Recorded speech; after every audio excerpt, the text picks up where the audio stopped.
कर्मचारी शिक्षक पेंशनरों ने धरना प्रदर्शन विरोध सभाएं करके सरकार को सचेता। रिपोर्टर अजय कुमार गुप्ता, सोशलिस्ट न्याय न्यूज, लखनऊ। इनकलाब जिंदाबाद, जिंदाबाद जिंदाबाद। कर्मचारी शिक्षक पेंशन एकता जिंदाबाद, जिंदाबाद जिंदाबाद। अभी तो ये अंगड़ाई है, आगे और लड़ाई है। अभी तो ये अंगड़ाई है, आगे और लड़ाई है। केंद्र राज्य सरकार होश में आओ, होश में आओ, होश में आओ। केंद्र राज्य सरकार होश में आओ। क्या कहना चाहते हैं? भारत सरकार ने एक वित्त विधेयक पास किया है मार्च में।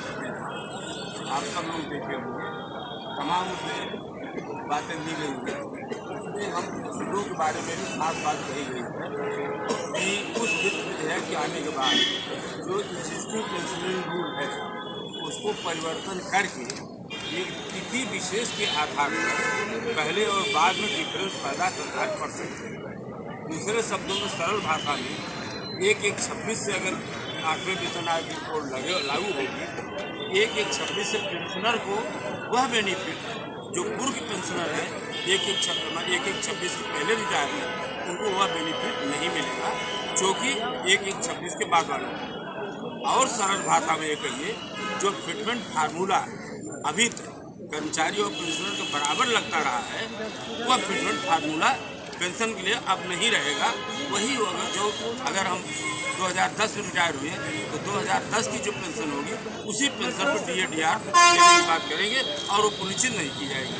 तो 1/1/26 से इतना बड़ा हमारा लॉस हो जाएगा कि कर्मचारी पेंशनरों का जो पेंशन नहीं सुनिश्चित होगी तो उनका DR भी कैसे जियो होगा।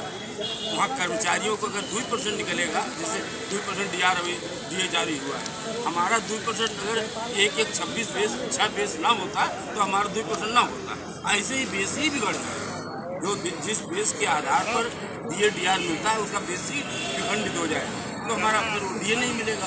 इस तरह हमारे कर्मचारी बिल्कुल पेंशनर जो है वो बहुत ही पीछे चले गए।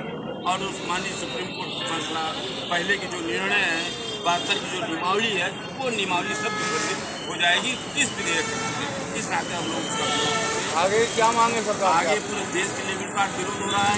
उसी क्रम में मुख्यमंत्री आगे सरकार अगर नहीं मानती, 8वें वेतन आयोग की अभी गठन केवल भाषा वाणी से हुआ है गठन, अभी कागज पर नहीं गठन हुआ।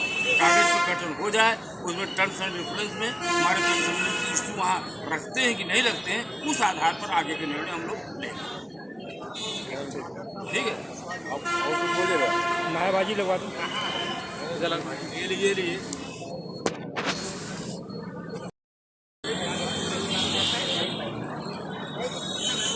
आज यहाँ केवल BM सिंह प्रतिमा स्थल पर नहीं, पूरे उत्तर प्रदेश के हर जिले में और all India state government pensioners federation के आह्वान पर पूरे देश भर में कर्मचारी शिक्षक और पेंशनर आज एक दिन का धरना प्रदर्शन और ये विरोध सभाएं करके DM के माध्यम से माननीय प्रधानमंत्री और मुख्यमंत्री को ज्ञापन सौंप रहे हैं। इस बात के लिए ये हो रहा है धरना प्रदर्शन और विरोध सभा। भारत सरकार ने, जैसा अभी अध्यक्ष अमरनाथ यादव ने बताया, माननीय प्रधानमंत्री मोदी जी का ये सगल है कि अगर सुप्रीम कोर्ट से कोई फैसला सरकार के अनुकूल हुआ तो उसका स्वागत है।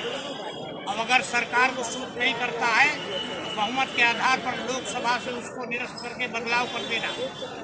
2024 में सुप्रीम कोर्ट ने पेंशनर एसोसिएशन बनाम भारत सरकार में ये फैसला दिया कि सरकार को रिटायरमेंट डेट के आधार पर पेंशनर में भेदभाव करने का कोई अधिकार नहीं है।